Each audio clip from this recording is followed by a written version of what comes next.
Hey, welcome to episode 57 of the Curt Schilling Baseball Show. Breaking news.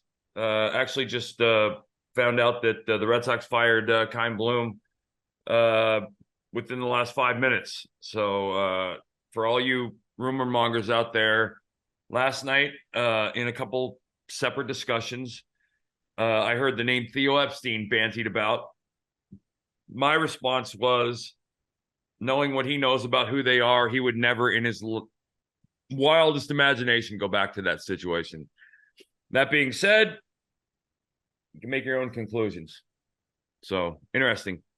That was what, 4 years, Bill? Yeah, he was on the job for 4 years. Yeah. And, yeah, I'm not really sure I was a fan. Never really knew the guy, but I wasn't a big fan of the moves. I didn't understand a lot of the moves. It growing that team, they didn't really grow.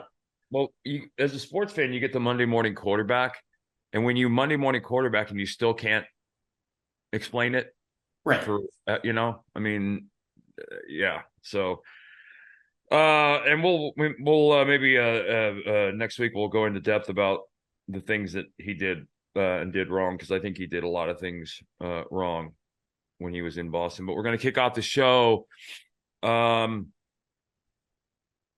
Max Scherzer, or close down the season with Max Scherzer. He's going to miss the rest of the regular season, and he is quote unquote unlikely to pitch in the postseason after straining a muscle in his upper arm. He had made 8 starts since he was dealt, posted a 3.2 ERA. He threw all right. Left Tuesday's start against Toronto when the teres major, a muscle that connects the scapula to the head of your humerus, tightened up. MRI revealed a low-grade strain that won't require surgery.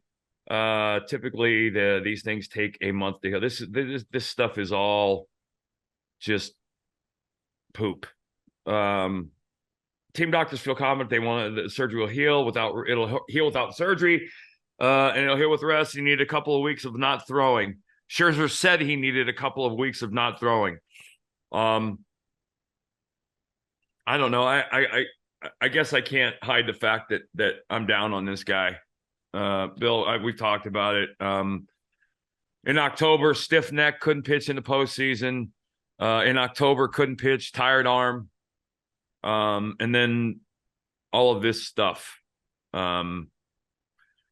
Nobody actually knows, other than Max, how physically incapable he is. All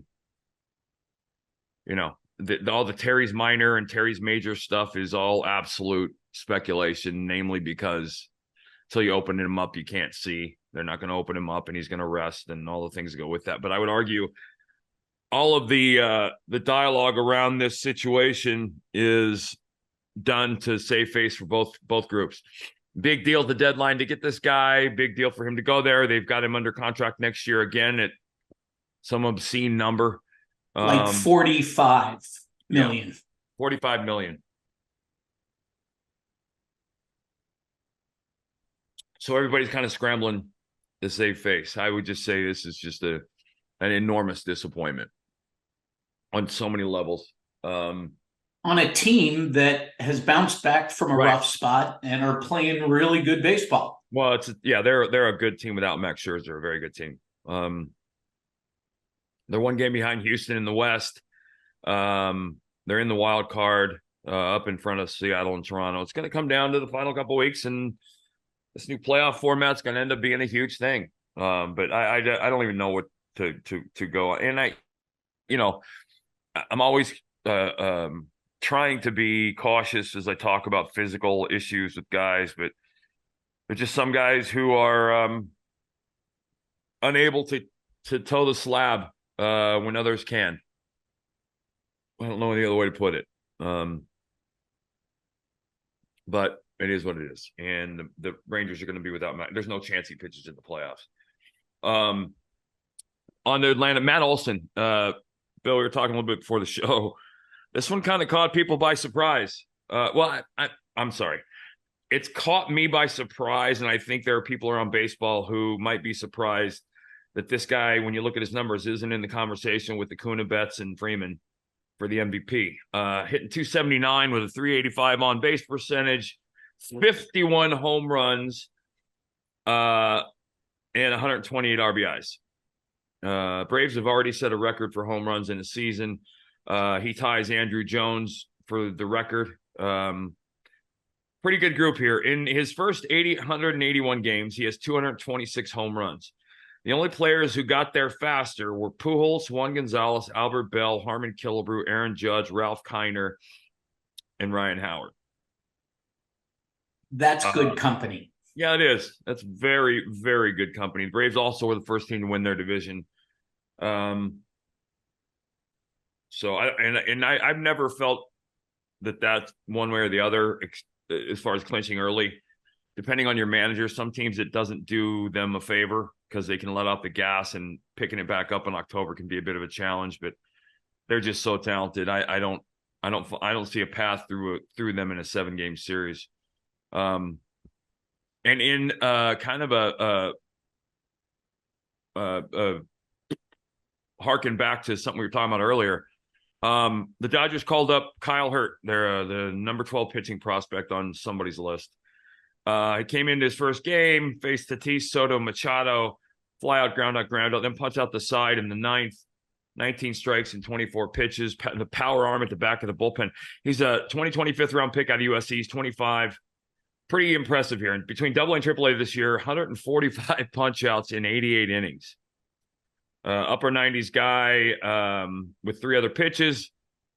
You start, given the fact that Walker Buehler's doing exactly what I said he would do, which is he's done. He's not going to pitch anymore. And this, I think, was a huge mistake bringing him back. They definitely rushed him. Yeah, they did. And it rushed him or not, he never would have been ready for the playoffs, and that would have been the worst thing possible. Hopefully he hurt himself in the meantime. So the question I asked, because I put this note together, how do you know if this kid Hurt is ready to pitch in the playoffs? Well, so think about this game as a playoff appearance for him, right? This is his first appearance in the big leagues. Right. No more stress. That you won't ever have any more nerves than that. You might be as nervous, but there are certain situations that you can kind of project an October frame around. One of them is your first appearance, because you're as nervous as you're going to be in that moment. You'll never be more nervous. You might be as nervous, but that was who this kid is. Plus stuff, multiple plus pitches, clearly a swing and miss bat that they'll be able to plug it. They've got enough injuries. They'll be able to plug him in somewhere. Hopefully, he has that back end of the bullpen mentality. Here's the thing. It doesn't matter that the game was 11-2. The score is irrelevant for a kid that's coming in that game. When that's your first big league appearance, the score is the score is the last thing on your mind. So he was pitching as nervous as he could be, and clearly has this stuff. And facing 3 studs. Yeah, he gets the first 3 guys out. And, to be fair, you're an upper 90s guy. You got 3 hit. I don't care who they are. They're seeing you for the first time. You have the advantage. But then he punches out the side in the ninth. Throws a lot of strikes.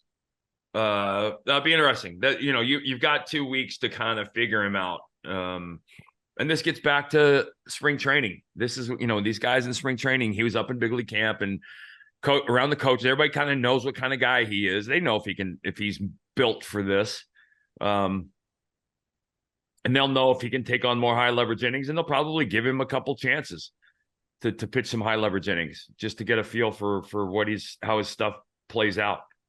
And then in Philadelphia, Trey Turner, holy crap. If you ever wondered how fans can impact players, look no further than that. This is since he got his ovation, he has been probably one of the 2 or 3 best hitters in all of baseball. Just went on a 13-game spree where he hit 11 home runs, joining Ryan Howard and Mike Schmidt as the only players ever in Philadelphia history to do that.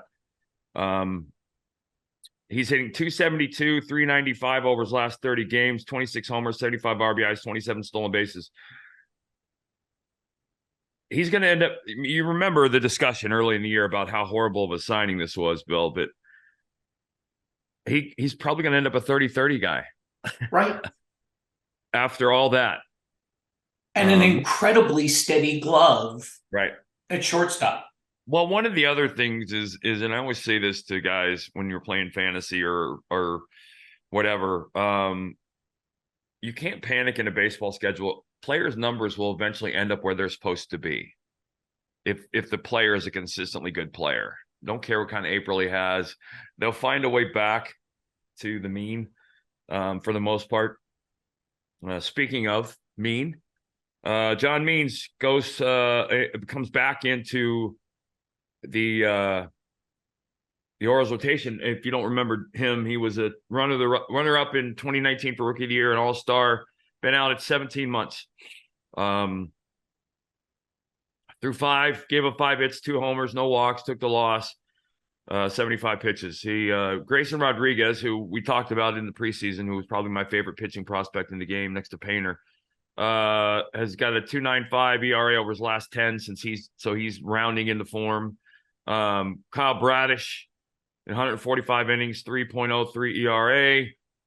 You got Creamer and then veteran Kyle Gibson, who have both made all their starts. Gibson's struggling a little bit lately, but the Rays are hosting, or the O's are hosting the Rays for a 4-game series, and they're up 2 in the East. So kind of like the weekend of comeuppance in Baltimore to find out if this was all real, and it's all real. I mean, this series isn't going to turn it one way or the other. My opinion, Baltimore's legit. They're a legitimate contender for the World Series. More breaking news here too. Ryan Mountcastle on Wednesday night hurt his shoulder, so they're calling up Kirsten Kerstead, who's another potential Rookie of the Year candidate down the road, to go with everybody else they had. So, and at Holiday's still in the minor leagues. Yes. They're the best in the game prospect. Yeah, so they're stacked. If they don't screw it up, they project to be a contending team for a good set of time. The next couple of years is a minimum. Quickly, Julio Rodriguez of the Mariners goes 30-30 with a game-tying home run on Monday night. 44th player in history. I think you're going to start seeing a large number of players enter that club with stolen bases changing the way they're changing. Not to diminish the feat, but it's not going to be the same. But it's still a special number. Let me remind you that we're talking about Julio Rodriguez, who didn't he hit like 41 home runs in the home run derby one round? He did. He had 54 hits in a 3-game series or some stupid number earlier this year. He just became a member of the 30-30 club. He's 22 years old. He's the 4th player to be 30-30 at 22 or younger, joining Acuna Jr., Mike Trout, and A-Rod. So, yeah, you're in what we call good company. And I if you're a Mariners fan, it's a good time to be a Mariners fan. Darvish of the Padres, done for the year. He's a 5-year deal for $90 million with the Padres, and he's 37 now. Deal takes him through his age 41 season, but he is he's done. Stress reaction on the tip of his right elbow prompted him to shut down his throwing program, hoping to avoid surgery. Stress reaction on the tip of the elbow. Generally, that's this. 9 times out of 10, that's bone chips. Your elbow kind of locks in like this, and when your arm rotates back and forth, and when this joint right here, sometimes what will happen is this bone will start to chip off little pieces of cartilage in there, and you get bone chips. They settle into the joint, and it's uncomfortable. I actually had it in 1994 at the beginning of the year, tried to pitch through it. And it was a miserable experience, and ended up having surgery. But on the plus side, I had surgery, and I was ready to pitch in the big league 17 days later. So it's not invasive surgery if he has it, and that's what it is. How old were you in 94, Curt? 28. 28. He's 37. Does that Yeah. make a difference? No, if it's what it sounds like, if it is bone chips, it's very non-invasive surgery. They go in, they can take, and nowadays I can't even imagine, but they don't cut you open. They can make a little portal, go in there, grab them, take them out, and really do no damage to the tissue. The only thing you have is a little scar to heal up. Now, if there's more damage, then obviously we're talking different. But for the most part, it's nothing. So, as a Padre fan, I'm certainly not concerned about Darvish's chances for next year.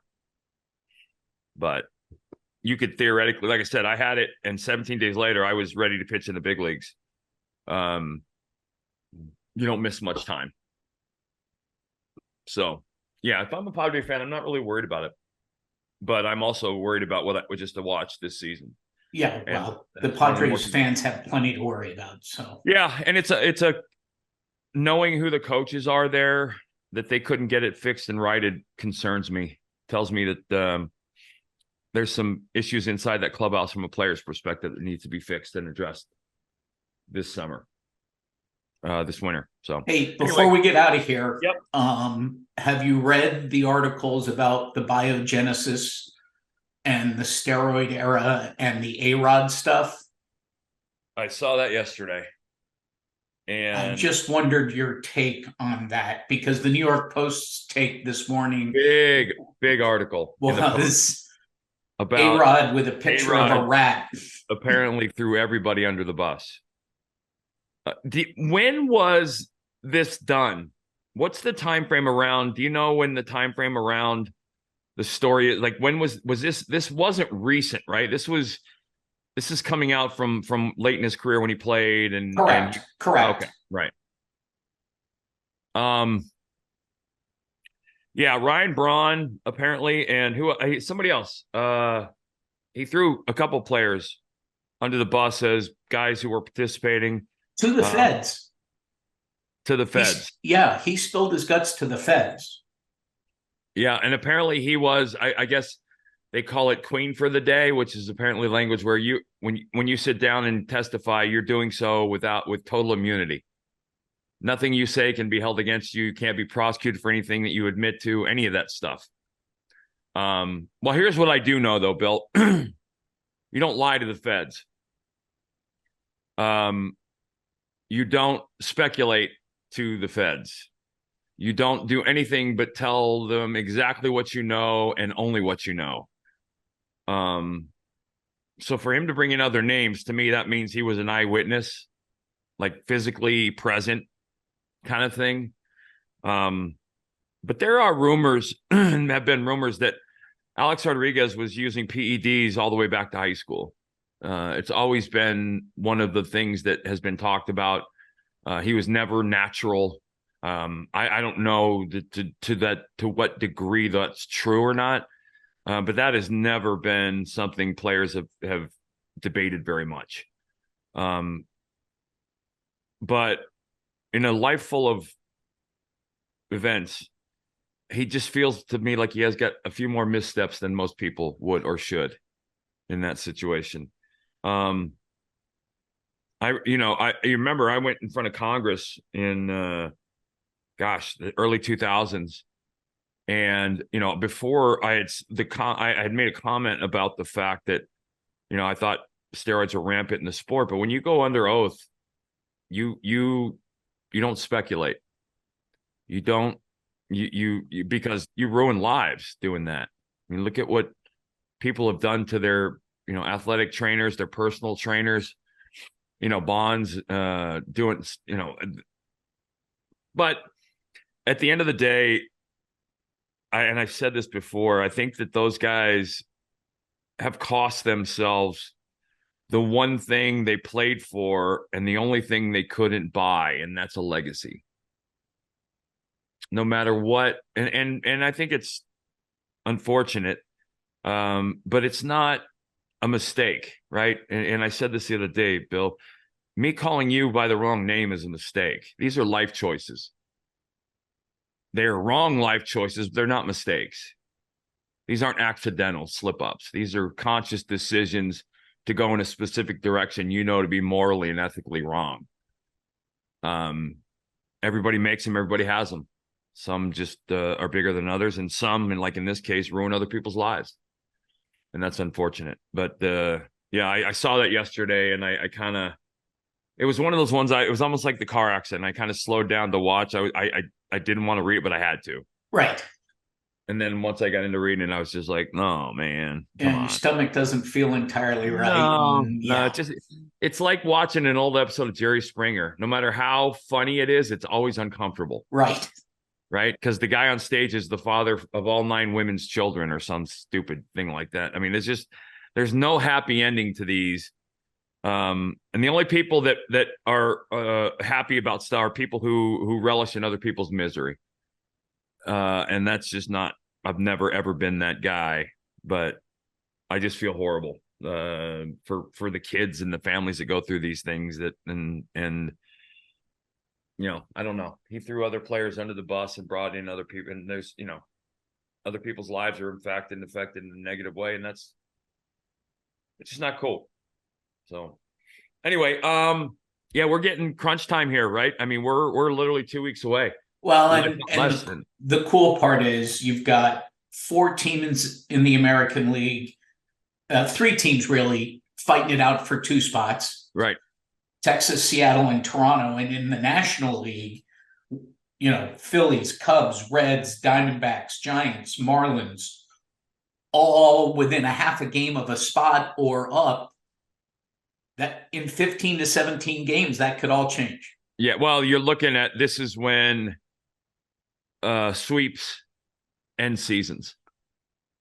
You can't afford a sweep at this point in the year. You have to have that stopper in your rotation. He needs to be pitching one of these games because, you jump into a 4-game set, such as what Baltimore and Tampa are headed for 4, right? Correct.